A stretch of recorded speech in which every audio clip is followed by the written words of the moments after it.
I'll never forget that night in Rustenburg. The smell of roasted chicken still haunts me, sweet, smoky, expensive. It was supposed to be one of those family bonding dinners my mother-in-law loved hosting once a month, a time to laugh, eat, and pretend we were a happy family. But that night, laughter became a weapon. The dining room glittered under the chandelier Tabo bought after his promotion. Even the light seemed to favor him. He sat at the head of the table, tapping his new car keys against a wine glass, a rhythmic cling-cling that made my stomach tighten.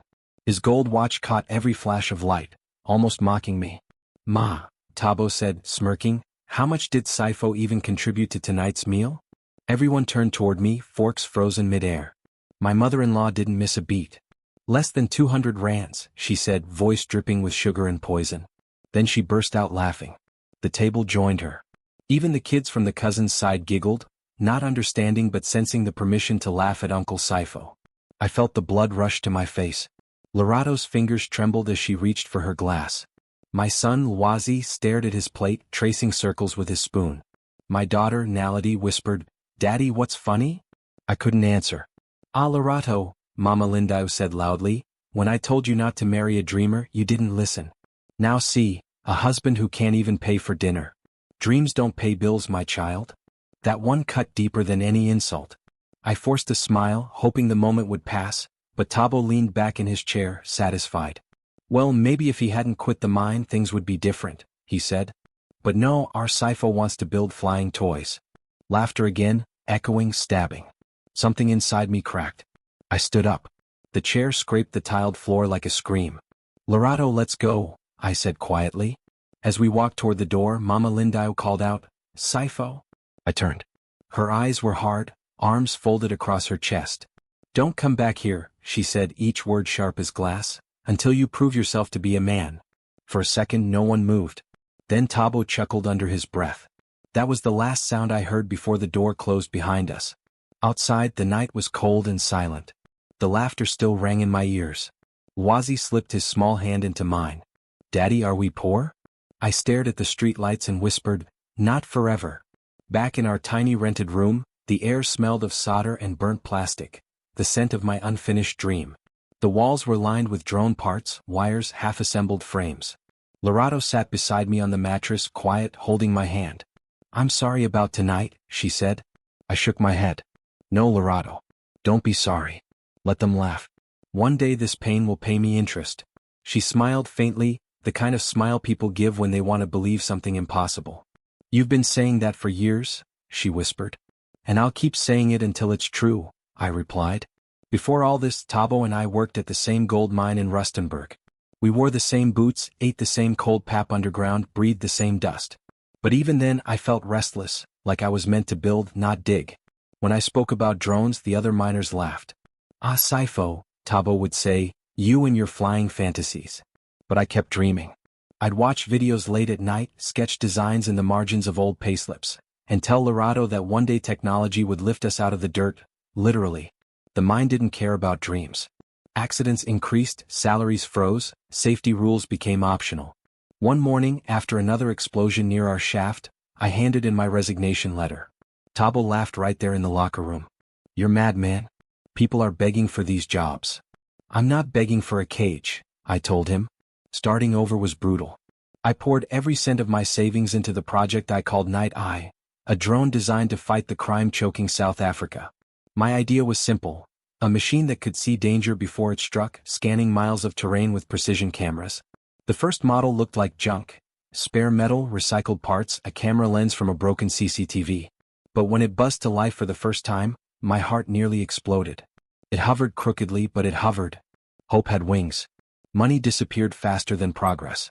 We started living on Lorado's modest teacher's salary. Some nights the lights went out because we couldn't pay Escom. Still, Lorado never complained. "Every inventor's wife eats struggle for breakfast," she'd say, half joking. But her mother never stopped calling. "Lorado, come home," Mama Lindai would insist. "Leave that man before he drags you down completely." Lorado always answered, "Ma, I'd rather be poor with a dreamer than rich with a coward." Those words kept me alive. Then came the night that changed everything. After weeks of failure, I adjusted the drone stabilizer manually and prayed under my breath. "Please, Night Eye, don't embarrass me again." The drone lifted, steady, silent, graceful. It climbed higher, the camera streaming clear images from kilometers away. My phone showed rooftops, streets, even a moving car 2 suburbs over. I shouted, I danced, I cried. Lorato rushed out. Did it work? I grabbed her, laughing. It worked, Lorato. It actually worked. That night, while our children slept on the floor beside the scattered tools, we held each other like survivors. One day, she whispered, they'll regret ever laughing at you. I kissed her forehead. That day will come, I said. But for now we keep building. Outside, the wind howled through the tin roof. To me it sounded like applause from the future. I still remember the first day I told my wife, Lorato, that I was quitting my job at the gold mine.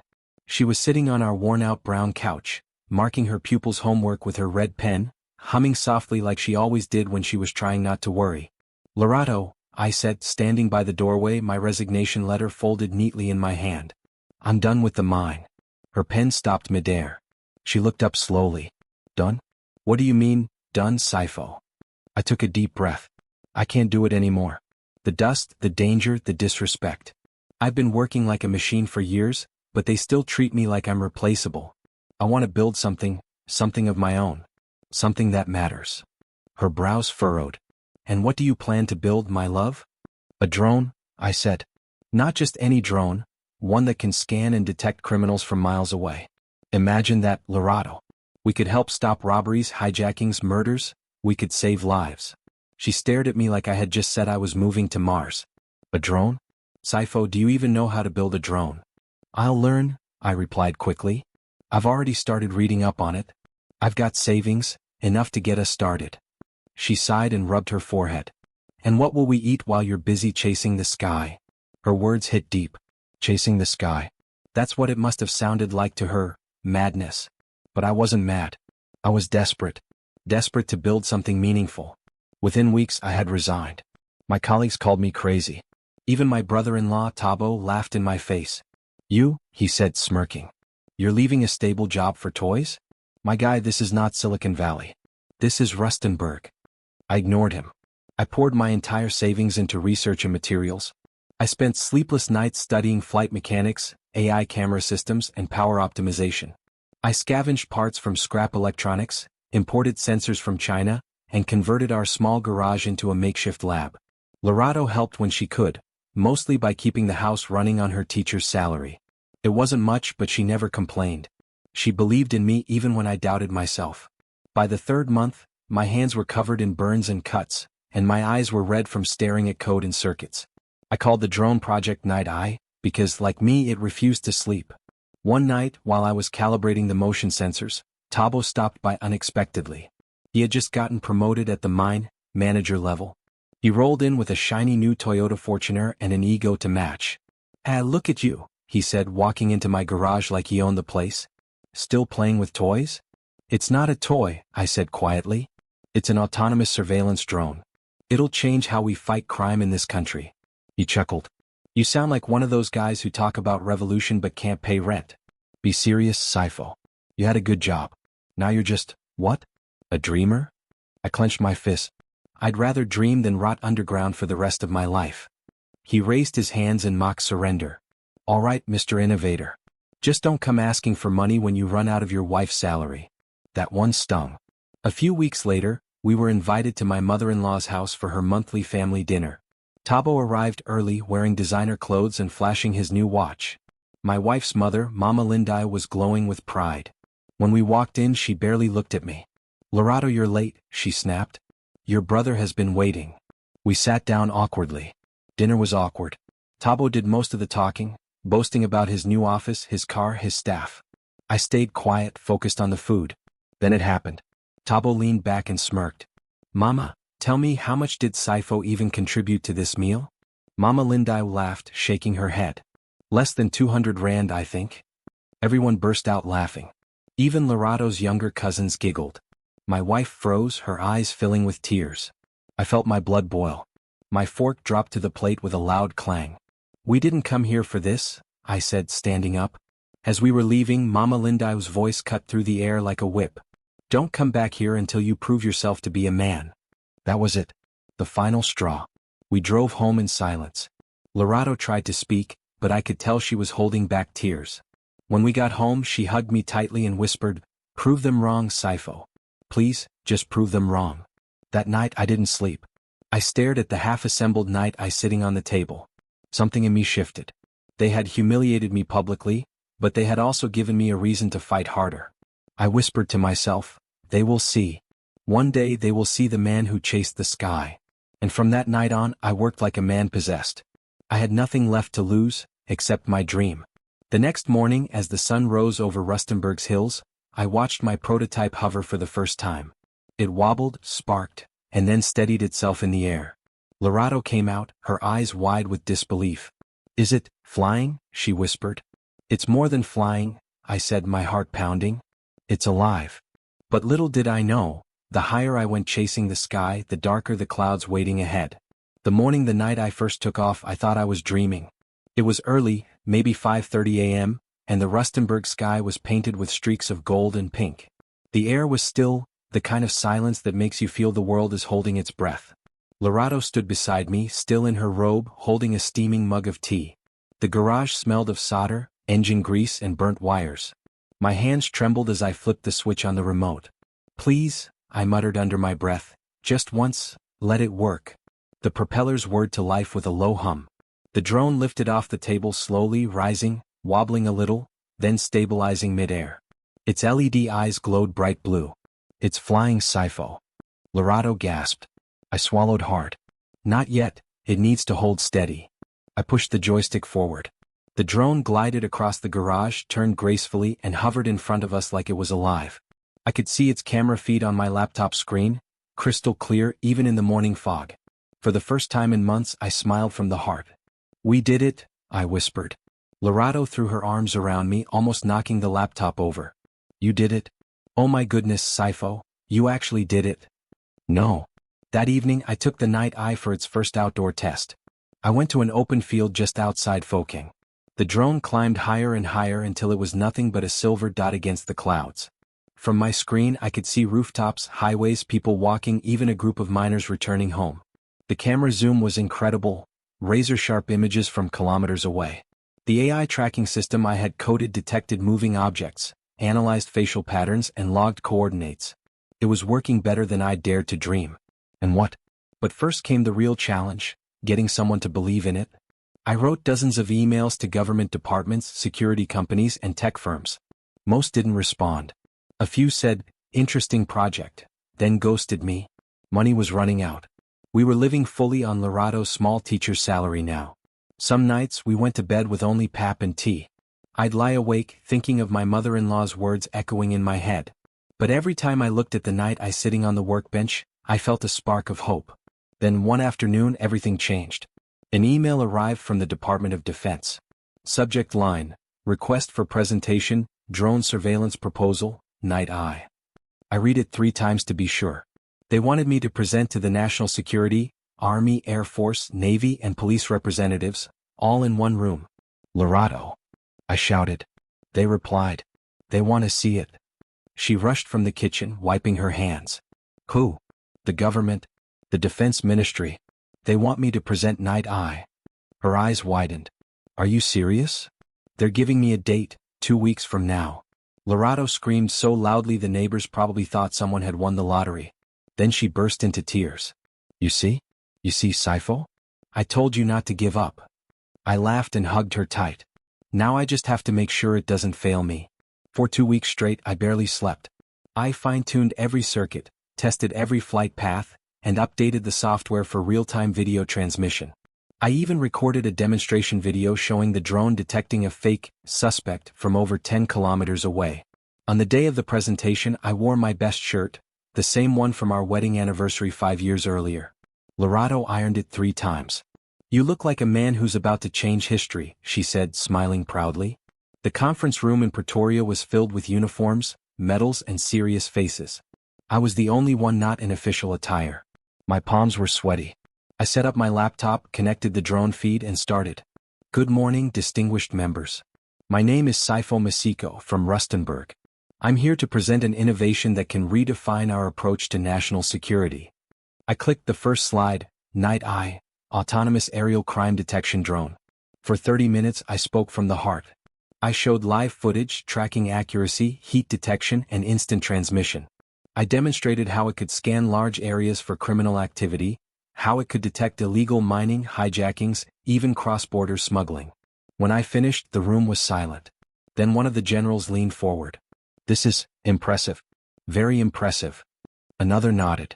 "If what you've shown us is real, Mr. Masiko, this could be a game changer." My heart leapt. "It's real, sir. 100% real." They exchanged glances, whispering among themselves. Then the defense secretary stood up. "We'll review your proposal and get back to you. Thank you for your presentation." And that was it. No questions, no promises. Just polite handshakes and cold smiles. Weeks passed. Then months. Nothing. I sent follow-up emails. No reply. I called the office voicemails. Lorato tried to stay positive, but I could see the worry on her face every time she checked the mail and found nothing. Maybe Tabo was right. Maybe I was chasing the sky. One evening, I sat outside staring at the stars, the night eye beside me on the table.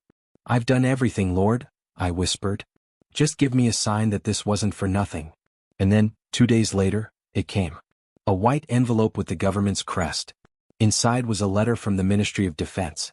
"We are pleased to inform you that the government of South Africa has approved funding for the mass production of the Night Eye drone as part of the National Security Enhancement Project. You are to report to the Department of Defense HQ for immediate relocation to our industrial research complex." I read it aloud to Lorato, my voice shaking. She screamed, jumped, and danced around the room. I just sat there, staring at the letter, unable to move. It was real. They wanted my invention. My dream. The man who chased the sky was finally about to touch it. That same week, the gold mine shut down. Tabo lost everything, his job, his car, his prestige. While Lorato and I packed our bags for Pretoria, my phone rang. It was him. "Bro, can we talk?" I looked at Lorato, then back at the phone. For the first time in years, he was the one who needed me. Tabo's voice cracked through the line, heavy with shame and exhaustion. "Bro, I messed up. They're retrenching people. I lost my job." For a moment, This was the same man who had mocked me in front of the entire family, the same one who'd raised his glass that night and said, "To real men W." Now his voice was trembling like a child's. I cleared my throat. "I'm sorry to hear that, Tabo." He hesitated. "I didn't know who else to call. Ma's been sick and I don't even have enough for rent. Can we talk?" My mind went silent. So many words wanted to rush out, anger, bitterness, mockery, but I swallowed them all. "I'll call you back," I said simply, then hung up. That evening, Lorato found me sitting outside, staring into the dark sky. The Night Eye prototype rested on the table beside me, its LED lights blinking faintly. She sat next to me. "He called, didn't he?" I nodded. "What did he say?" "He lost everything. Wants to talk." Lorato sighed, brushing her fingers through her braids. "Life has a funny way of turning around, doesn't it?" "Yeah," I murmured, like the sky rotating above the earth. She looked at me carefully. "Are you going to help him?" I didn't answer. "Not yet." 2 days later, we were on the road to Pretoria. The government had assigned me a furnished apartment and a full research facility. I was now officially Director of Drone Technology Operations under the National Security Enhancement Project. Walking into that lab for the first time felt like stepping into another world: polished floors, humming servers, walls of monitors, and rows of engineers waiting to take instructions. Me. Saifo Masiko. The man who once built drones from scrap in a backyard garage. Now military officials called me sir. Months rolled by, and the project soared beyond anyone's expectations. Night Eye units were deployed across the country, monitoring highways, mining corridors, and border towns. Crime rates dropped. Media headlines called it Africa's Eye in the Sky. I was interviewed on TV, featured in Business Day, and even invited to speak at a tech summit in Cape Town. Everywhere I went, people shook my hand with admiration. And yet, at night, I'd still remember that dinner table.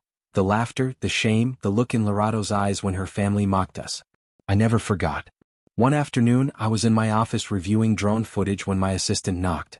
"Sir, there's a visitor asking for you. Says his name is Tabo." I froze. "Send him in," I said quietly. The door opened slowly. Tabo stepped in wearing a wrinkled shirt and torn shoes. His once polished appearance was gone. The confident swagger replaced with the slouch of defeat. For a moment, neither of us spoke. Then he said softly, "You've done well, bro. I saw you on TV. I'm proud of you. I leaned back, folding my arms. That's funny. I don't remember you being proud of me when I was eating pap and salt. He looked down. I was stupid, Sifo. I let pride blind me. I thought money made me a man. I said nothing. The silence between us felt heavier than any insult. Then, slowly I stood and walked to the window. Do you remember what Ma said to me that night? He nodded weakly. She said you should prove yourself to be a man. I turned around and looked him straight in the eyes. I did. He swallowed hard. I know, and I'm sorry. He stood there, trembling, waiting for me to react. Finally I said, I can't erase what happened. But I can show you who I've become. I picked up my phone and called HR. Find a vacancy for technical assistance. There's someone I want to recommend. Tabo's eyes widened. You do that for me? Yes, I said quietly. Because we're family. And because I've learned that success means nothing if it doesn't make you better than your pain. The following week, Tabo started working in the logistics division at our drone production plant. He kept his head down, always arriving early and leaving late. The other engineers respected him, even if they didn't know his story. One afternoon, I found him sitting by the cafeteria window, staring at a night-eye drone hovering outside. He turned as I approached. You know, I used to laugh when you said these things could change the world. I smiled faintly. Now you believe? He nodded. I do. Because you changed mine. Back in Rustenburg, word spread fast. My mother-in-law, Malindayo, began showing up in church testimonies saying, my son built the eyes that protect South Africa. People who once whispered about my flying toys, now called me Babawa technology. Still, there was one thing I hadn't done, go back to that house. Until one Sunday afternoon. It had been almost 2 years since that night of humiliation. Lorato and I drove back to Rustenburg to visit the family.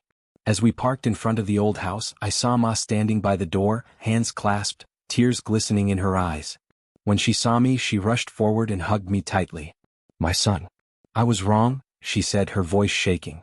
You proved yourself, not just as a man, but as someone who refused to let pain define him. I felt my chest tighten. For years I had dreamed of this moment, not for revenge but for peace. Lorato joined us, smiling softly. Tabo came out behind Ma, looking humbled but content. We all sat around that same dinner table. Only this time the laughter came from a place of gratitude, not mockery. Later that night, as I stood outside looking at the stars over Rustenburg, Lwazi came beside me. Daddy, he said, do you still fly the night eye yourself? I smiled. Not anymore, my boy. But every time one flies, it reminds me of where we came from. He nodded thoughtfully. And, did you forgive Uncle Tabo? I looked up at the sky, the same sky I once chased, and said, yes. Because forgiveness is how we prove we've truly become men. The wind carried the faint hum of a drone passing overhead. Its blue lights blinked in the distance, watching silently. I placed a hand on my son's shoulder and whispered, even in darkness, there's always a night eye watching over us. Success has a strange taste. It's sweet at first, the kind that melts on your tongue and fills your chest with pride, but if you keep it too long, it starts to burn. That's how it felt in those first few months after Night Eye became a national success. Government officials called weekly. Investors flew in from Johannesburg and Cape Town, asking to partner. News reporters wanted interviews. Tech companies offered millions to buy my patent. I had what I once dreamed of, recognition, comfort, power. But deep down I knew something didn't feel right. It started small. A missing component here. A delayed shipment there. Then one morning I arrived at the Pretoria facility and saw soldiers stationed outside the gates. What's going on? I asked. My assistant looked nervous. Sir, the Department of Defense is taking over all Night Eye units temporarily. They said it's for national reclassification. Reclassification. I repeated. What does that even mean? She shrugged. Orders from above. That phrase word, beak. That evening I got a call from Colonel Radebe. Mr. Sifo, he said. This is now government property. I felt my throat tighten. You can't be serious. I built this technology. You can't just. It's no longer about ownership, he interrupted. It's about national interest.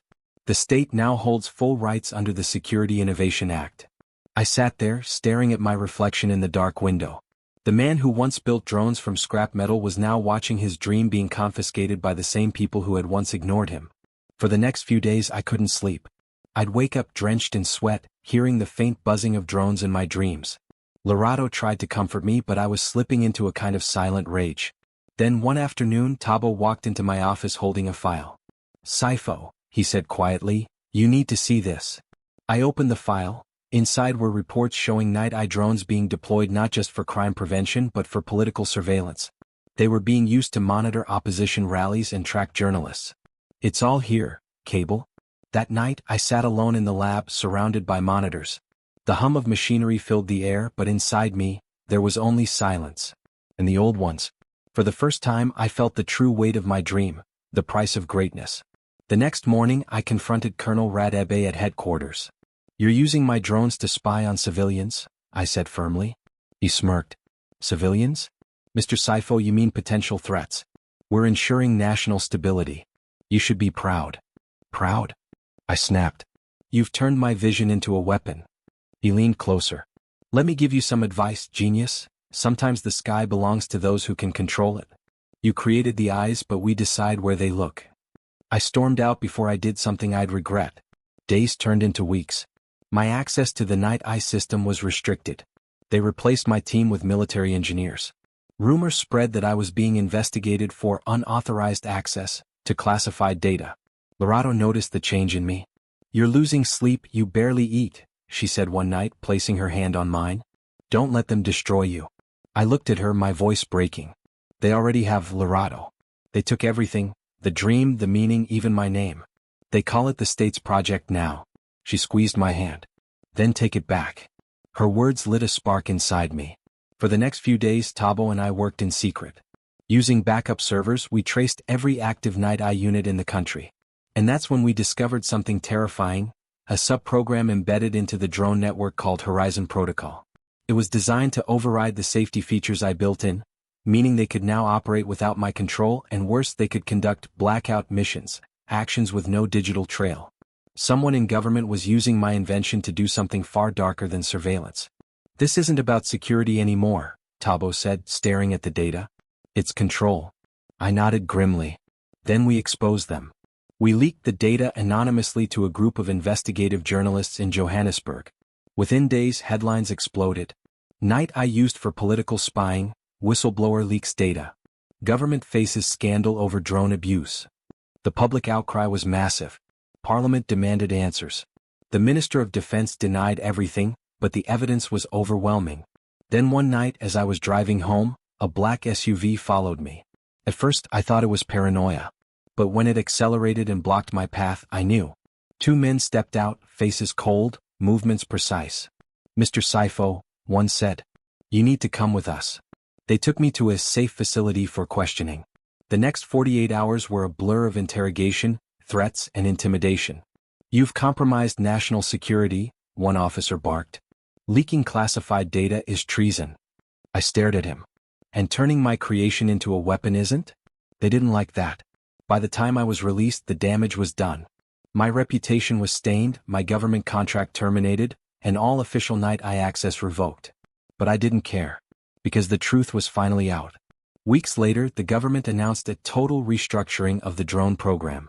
Investigations were launched and several senior officials resigned, including Colonel Radebe.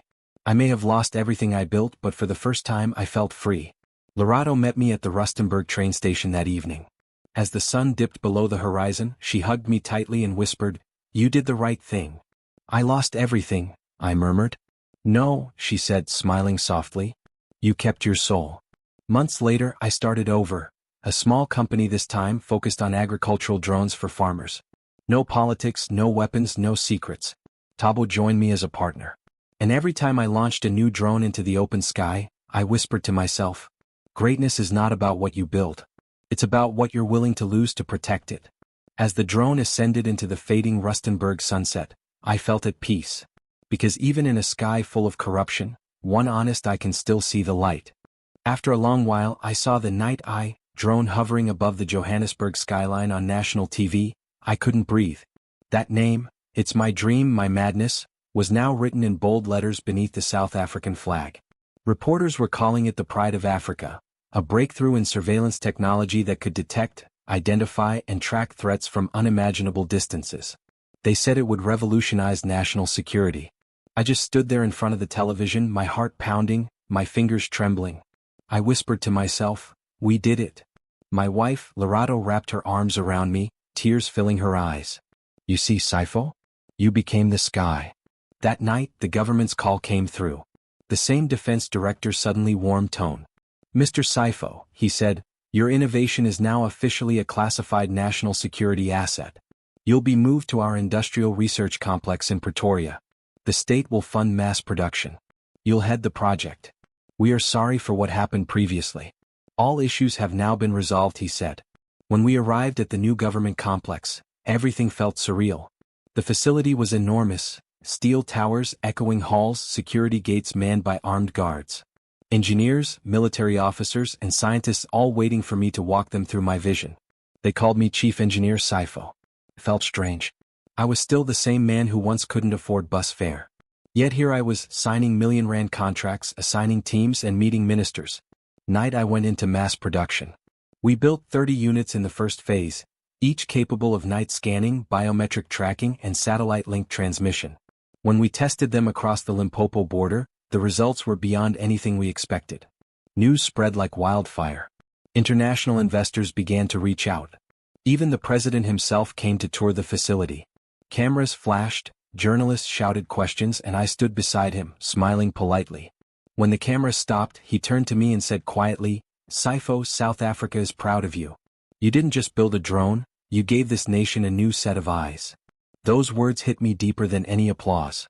Weeks later, I visited my mother-in-law again. She was sitting on her porch, frail but still sharp-tongued. When she saw me step out of the car, my official vehicle with Night Eye Technologies engraved on the plate, her eyes widened. "You came," she said softly. "I did," I replied, handing her a small parcel. Inside was her medication, a new phone, and a card with my number on it. She stared at me for a long time, then muttered, "I misjudged you, Tabo. I thought you were just a dreamer." I smiled. I was. But dreams are only foolish until they fly. That night, as I stood outside, looking up at the faint blinking lights of the Night Eye drones scanning the horizon, I felt peace for the first time in years. My journey had begun with humiliation, laughter, and doubt, but it ended here with pride, forgiveness, and purpose. Lorado came out to stand beside me, her hand slipping into mine. "What are you thinking about?" she asked. I smiled. "I'm thinking, maybe the sky was never the limit. Maybe it was just the beginning." She laughed softly. "The man who became the sky." And as the drones glided across the heavens, I realized she was right. Because when you refuse to give up, when you fight through mockery, poverty, and pain, the sky doesn't just watch you. It remembers your name.